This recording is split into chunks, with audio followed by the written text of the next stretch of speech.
The after repair value sucked, so I couldn't use it as a flip, and I didn't really want to hold it as a traditional rental, so I had to go further down in the real estate bag, not too far.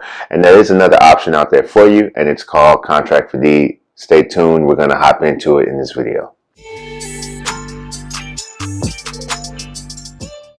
Welcome back to the channel. John Lewis here. So today's topic of discussion is contract for deed. So what is contract for deed? We're definitely going to cover it in this video. Who's it good for? What are some pros and cons? What are some of the required paperwork? We are going to cover all of that in this video on today. Thank you so much for stopping by the channel. I'll kick it off. I'm going to talk a little bit about contract for deed in this video, and then I'll give a case study of the property that I disposed of via a contract for deed.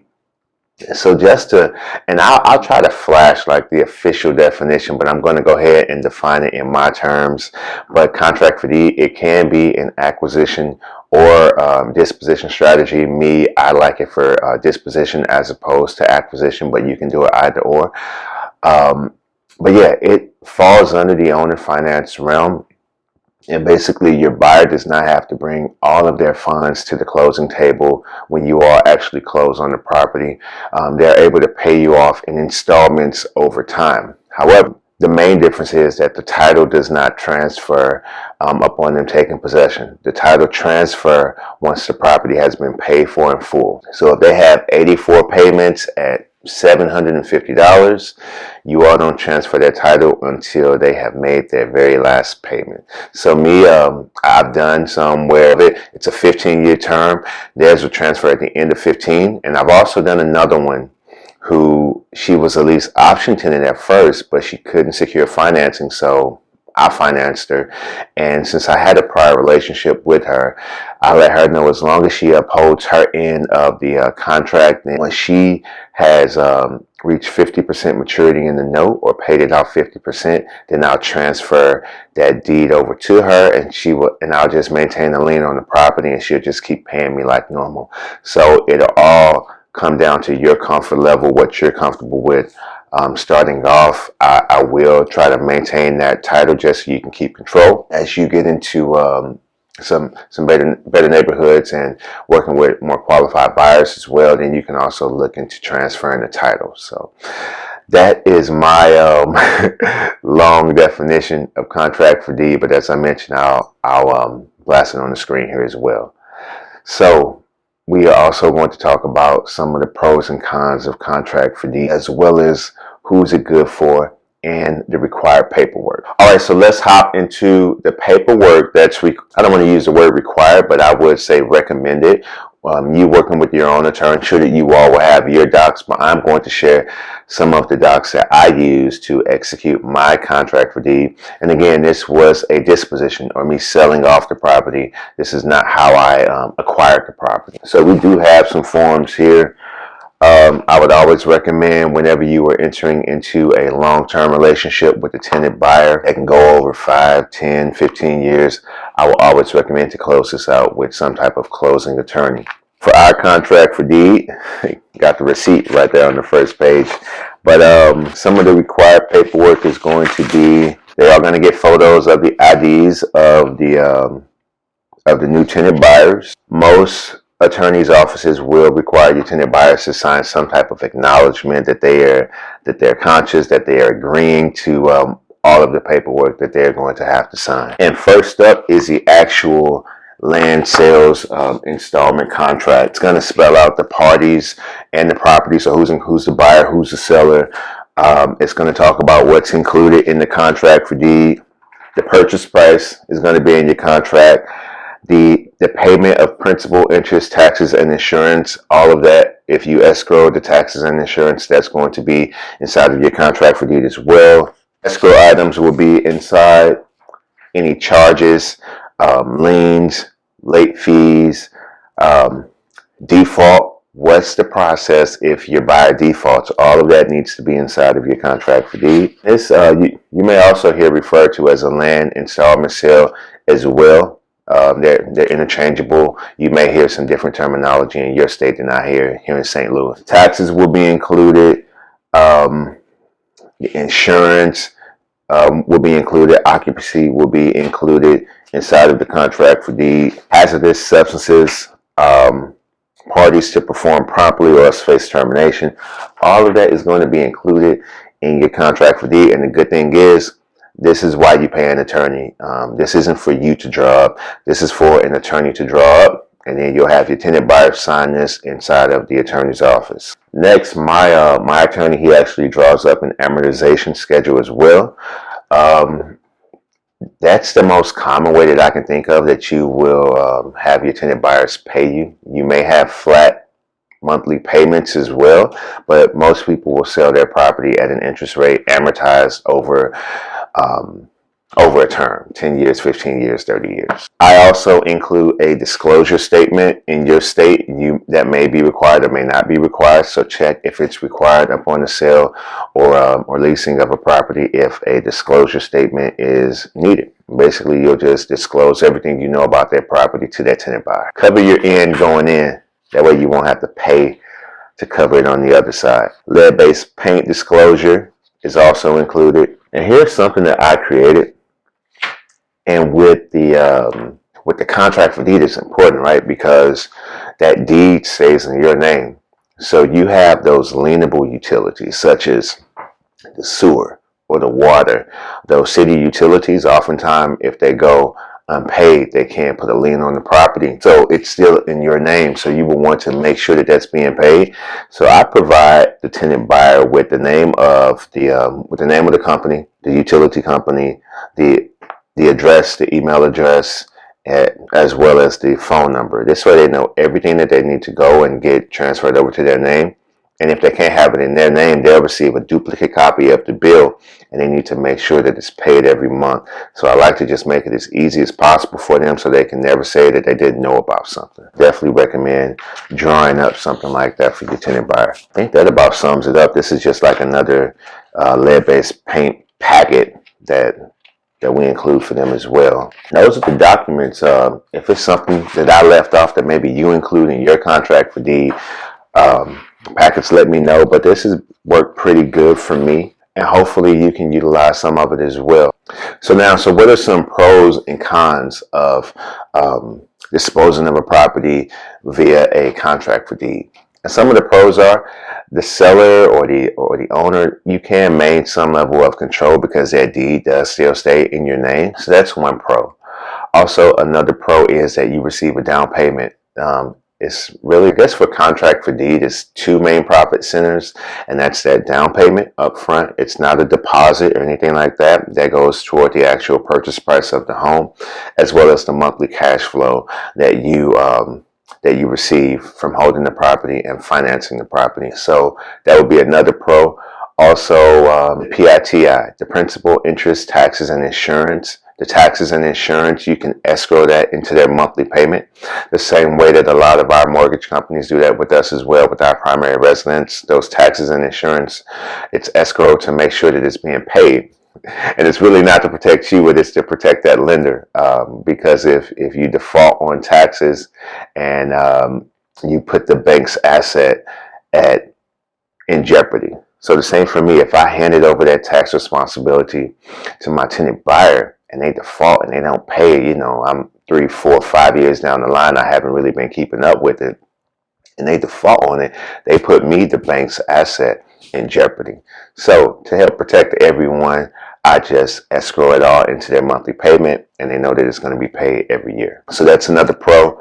Also, another pro would be that you can escrow the collection of the principal, interest, taxes, and insurance out to a third-party note servicing company. Now, what are some cons about contract for deed? Because there are pros and cons. And I know for this first con, it was also a pro, and that is that the property does remain in the name of the seller.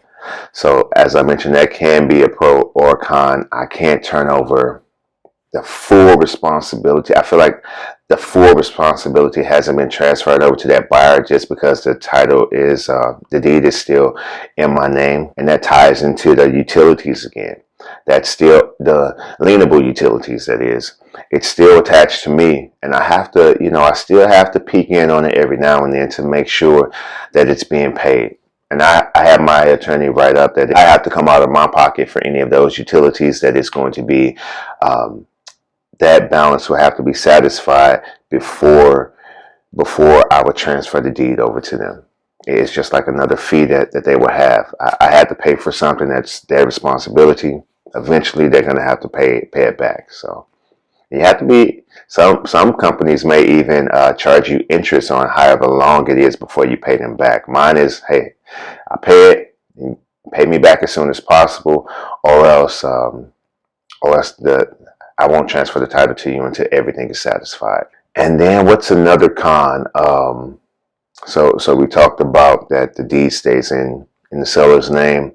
We talked about the utilities. And then for the final con would be the buyer staying in the property. They're building up equitable interest in the property. So you have to work with your attorney, but if they were to default, you may have to foreclose on them as opposed to just going through an eviction process. Some states may have to where you can get them. It's almost like a process right in the middle of eviction and foreclosure. It may not take as long as foreclosure, and it may not be as quick and easy as an eviction. But as they build up more and more equitable interest, a judge may require that you actually foreclose on them, which takes more time and takes more money. So hopefully your contract has that your buyer will be responsible for any of those attorney fees if they have to default or anything, because you may have to pay for it up front, but ultimately it's their responsibility since they didn't uphold their end of the contract. So those are 3 cons for you. I also would like to share a case study of how I utilize contract for deed. A reason that I utilize contract for deed is because the after repair values weren't strong in the area. The appraisals weren't strong in the area. I didn't want to hold it as a traditional rental. I wanted someone in the property who had more of a vested interest in the property, who were committed to their property for 10 plus years, who would look at their property as their home, and not just a traditional rental. So my case study was, I picked up this property in St. Louis for about, and I don't have my paperwork in front of me, so I'm going to give you the numbers that I can remember. It was for about $11,500, $11,900. That's how much I picked it up for.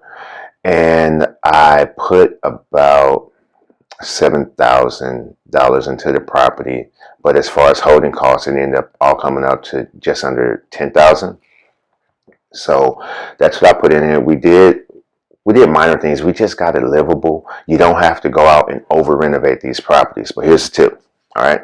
So if you're in a lower end neighborhood, you can't just sell off a piece of trash. You have to make it livable, attractive, nice, to where, because if you're selling something without a roof or windows or anything like that, they can literally probably go down the street and find something else cheaper.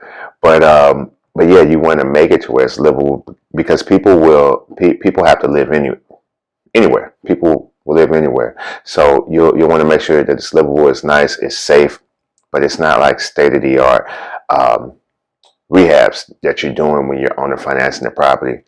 For one, most people, I market mine to people who have a contractor's background. These people may actually come in and change some of the things that you did. They may have their own paint that they want to do, or put up the cabinets that they like, or change out the flooring. So you don't want to go in spending too much money on the renovation. This isn't a fix and flip. Vice versa, if you were in a better neighborhood, then you may be able to get away with not finishing some of the finishes that you will have to do to move it in a lower end neighborhood. So keep that in mind. In a lower end neighborhood, how can I make this property stand out to where they'll begin to overlook the actual location and still want it? In a higher end neighborhood, oh man, I'm happy to just be in this house. Don't worry about the flooring, I'll fix it, or the paint, I'll take care of it, because you're financing them. So that's just a tip. But my case study was, so I'm all in for just under $20,000, and I moved the property for $59,000. So we had a buyer that will come in and put $5,000 down as a down payment. The interest rate was 8% interest, and the note was for 15 years. Tell me why, in the middle of us closing, right? something happened with the roof. I know. Something happened with the roof. So I call the buyers back and I let them know, hey, something going on with the roof. I know you already put your $500 earnest money deposit with the attorney. So we have a couple options. I'll give you your money back and you can walk, or else I can get the problem fixed, but that may cause the price of the property to go up. Or, hey, you can get it fixed. Let me know if you're handy, your husband's handy, or if he has access to contractors. Let me know, and then we can talk about some type of price reduction. So that's the option that they chose. I like to put options out there for people and let them choose, so I'm not steering anyone anywhere. And that's the option that they chose. I think he bid it for, it's a flat roof, for the repair to be around $2,300 or something. So I gave them a $3,000 price reduction. Oh, the new purchase price was $56,000. We closed that with an attorney. And as I mentioned, they bring the $5,000 non-refundable down payment to the office. They're amortized at 8% over 15 years. And their principal, interest, taxes, and insurance is included in their monthly payments. So that's my case study. That's one of my case studies. Let me know if you're utilizing contract for deed, or else maybe you're just going the traditional owner finance route where you're transferring that title over to your tenant buyer, or maybe you're more of a buy and hold, just do a traditional rental or a lease with an option. Let me know in the comments. I hope you enjoyed the video. I plan to have more of these coming to you every week. Leave me a comment with what it is that you would like for me to talk about. Let me know about your contract for deed experience. Let me know about the other ways that you are owner financing properties. I really want to know. And yeah, I'm John. I will see you guys next week. Please don't forget to like and subscribe to the channel. I really appreciate it. I'm trying to reach 500 subscribers here in 2021, so help me get there. Thanks. I'll see you guys next week.